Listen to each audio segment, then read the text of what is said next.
ओम शांति।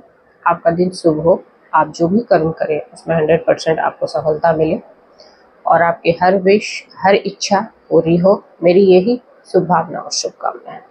आज इस वीडियो में हम बात करेंगे कि आपके जन्म कहाँ होगा, आपकी शादी किससे होगी और आपके बच्चे कैसे होंगे और कितने होंगे। क्या ये सब पहले से तय होता है या हम अपने इस कर्म के हिसाब से इसको निर्धारित करते हैं जो हम कर्म अभी करेंगे। देखिए, जो भी जीवन में ये बड़े काम जैसे कि जन्म लेना, आपकी शादी, ये सब पूर्व निर्धारित होती है, पहले से तय होता है और ये तय हमारा कर्म और भाग्य दोनों मिलकर तय करता है। अगर आप अभी जो भी कर्म कर रहे हैं, जो भी आप कर्म कर रहे हो, अच्छा कर रहे हो, बुरा कर रहे हो, वो आपका जमा होता है और जो जमे हुए कर्म में से कुछ अच्छे कर्म लेकर, कुछ बुरे कर्म लेकर आपकी शरीर की रचना होती है और उसी आधार पे आपका जन्म भी तय होता है और आपकी शादी भी तय होती है, आपके बच्चे भी तय होते हैं और आपकी मृत्यु भी तय होती है। ये सब पूर्व निर्धारित होता है, पहले से तय होता है। आपके अच्छे कर्मों की वजह से आपको एक अच्छा परिवार मिलता है, आप एक अच्छे परिवार में जन्म लेते हो। अगर किसी ने बहुत बुरे कर्म किए हैं पिछले जीवन में, तो उसको इस जीवन में एक ऐसा घर मिलेगा जहां उसको दुख भुगतना पड़ेगा जन्म लेते ही। अगर उसने उस छोटे उम्र में कुछ गलत कर्म किए होंगे, तो जो आपका भाग्य है, जो आपने कर्म किए, वो भाग्य के अनुसार उसी उम्र में आपको वो फल भी भुगतना पड़ेगा जन्म लेते ही। हो सकता है कि आपको जो घर मिले वो इतना सौभाग्यशाली घर ना हो, इतना आपके लिए भाग्यशाली ना हो, क्योंकि आपको जन्म लेते ही दुख की प्राप्ति होती है। कुछ बच्चे जन्म लेते ही अपने माता पिता को खो देते हैं। ये उनके ही कर्मों का फल होता है जो उन्होंने पूर्व जन्म में किए हुए होते हैं। अब रहा मसला शादी का, जो आजकल एक बड़ी समस्या है कि लोगों को लगता है कि जो जीवन साथी होता है वो सिर्फ हम दो लोग मिले और शादी कर लें, सिर्फ यहाँ तक लिमिटेड होता है। ऐसा नहीं है। ये जब दो आत्माएं इस जन्म में मिलती है तो वो अपने पूर्व जन्म के कर्मों की वजह से मिलती है। उनका सोल टू सोल कनेक्शन होता है और वो सोल टू सोल कनेक्शन कर्म के आधार पे ही होता है। जब इंसान अपने कर्म करता है तो जीवन साथी के साथ भी कुछ कर्म करता है। अगर आपने कोई पिछले बार आपके जीवन साथी है था, तो आप उसके साथ भी उसके कर्म बंधन होते हैं, उसके कार्मिक अकाउंट होता है, एक दूसरे के बिताए हुए पल होते हैं और उस आधार पे उस आपका भाग्य बनता है जो कि प्रारब्ध है और वो प्रारब्ध के अनुसार आपकी शादी तय होती है, क्योंकि शादी प्रारब्ध का खेल है और प्रारब्ध के अनुसार जब आपको कोई जीवन साथी मिलना होता है तो मिलेगा और वो तय है, क्योंकि ये सिर्फ एक संयोग नहीं होता है, ईश्वर की एक योजना होती है कि आपको कैसे मिलेगा और क्या क्या करना पड़ेगा।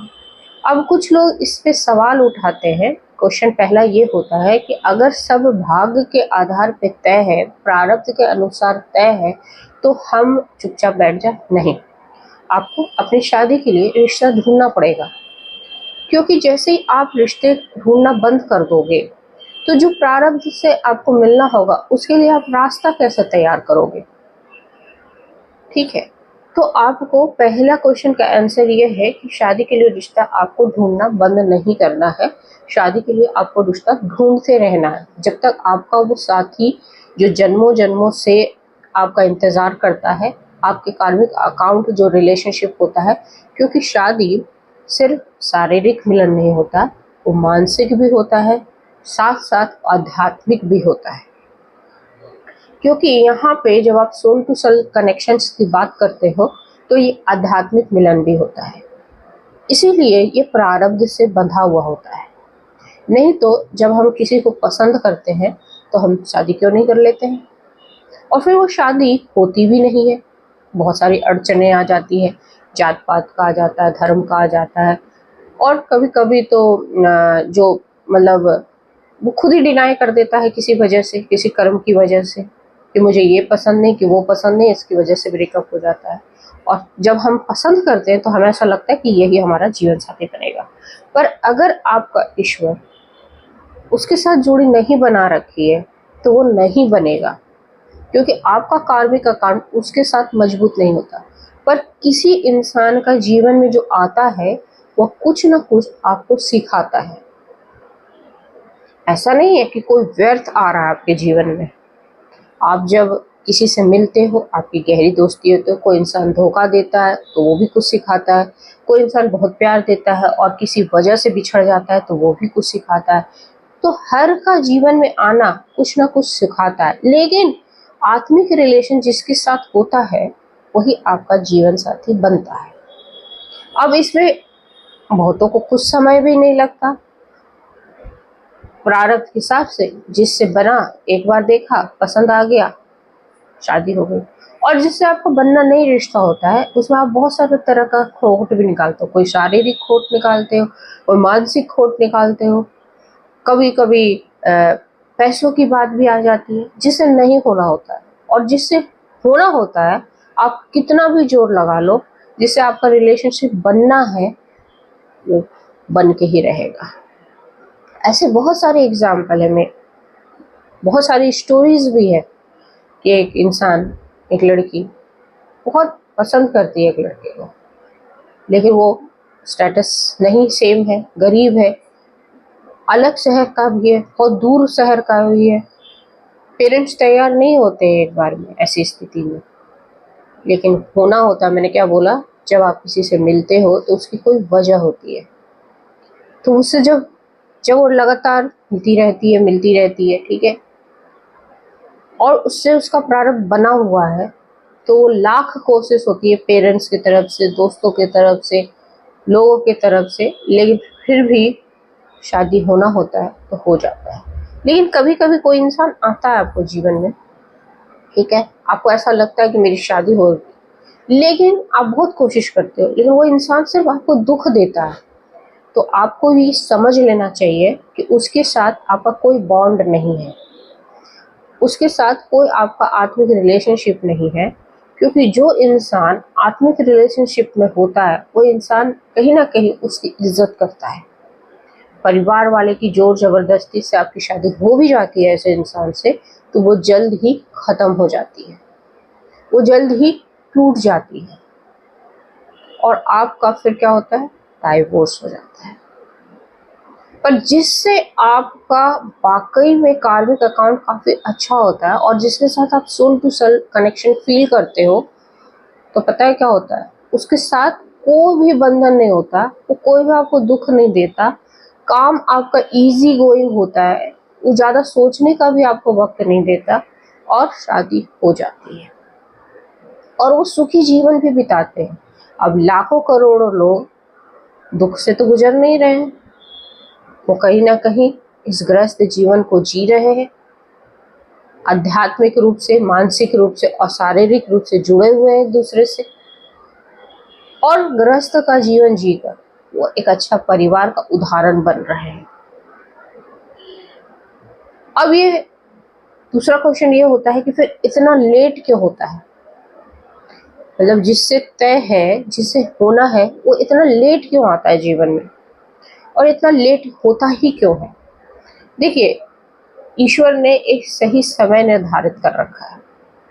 आपको उसके लिए हो सकता है बहुत प्रयास करना पड़ रहा है, बहुत मेहनत करनी पड़ रही है, या आपको बहुत लोगों से आप मिल रहे हो लेकिन वो जोड़ी बन नहीं रही है, तो आप समझ लेना आपका उचित समय नहीं आया है। अगर वो इंसान आपकी उम्र की दूसरे पड़ाव में भी आता है, मान लीजिए, तो ये योजना के तहत है, ईश्वर की एक योजना है, उसके तहत है, और आप जीवन में कभी भी लेट नहीं होगे, क्योंकि वो योजना के तहत आपके जीवन में आएगा। तो कोई भी इंसान ये समझ ले कि मेरी शादी लेट हो रही है तो मैं उन लोगों से पिछड़ जाऊंगा, ये सिर्फ आपकी मानसिक सोच है। ईश्वर की सोच ये नहीं है। ईश्वर की सोच है कि आपको इसी उम्र में गृहस्थ जीवन में जाना है, इसी उम्र में आपका जीवन साथी आपको मिलेगा, इसी उम्र में आपकी विवाह होगी तो होगी, उसको कोई तोड़ नहीं सकता है, उसको कोई बदल नहीं सकता है। ये एक मानसिक लेवल का नहीं, एक आध्यात्मिक लेवल का जुड़ाव होता है,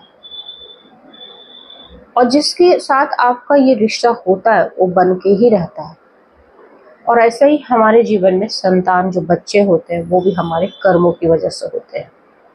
जिसके साथ हमारा कार्मिक अकाउंट होता है, जिस बच्चों के साथ, जिस जिस आत्माओं के साथ हमने कुछ रिलेशनशिप बना रखे हैं, कुछ हमें देना है, कुछ हमें लेना है, वो हमारे संतान के रूप में हमारे जीवन में आते हैं और एक सही समय पर आते हैं।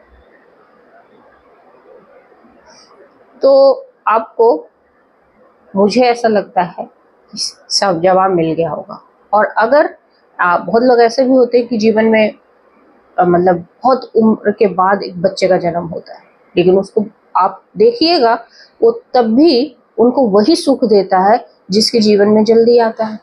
और हो सकता है उस समय आप परिपक्व हो जाओ, आप पूरी तरह से फाइनेंशियली भी स्टेबल हो गए, मेंटली भी स्टेबल हो गए, और स्पिरिचुअलिटी से के लेवल पे भी आप स्टेबल हो जाओगे।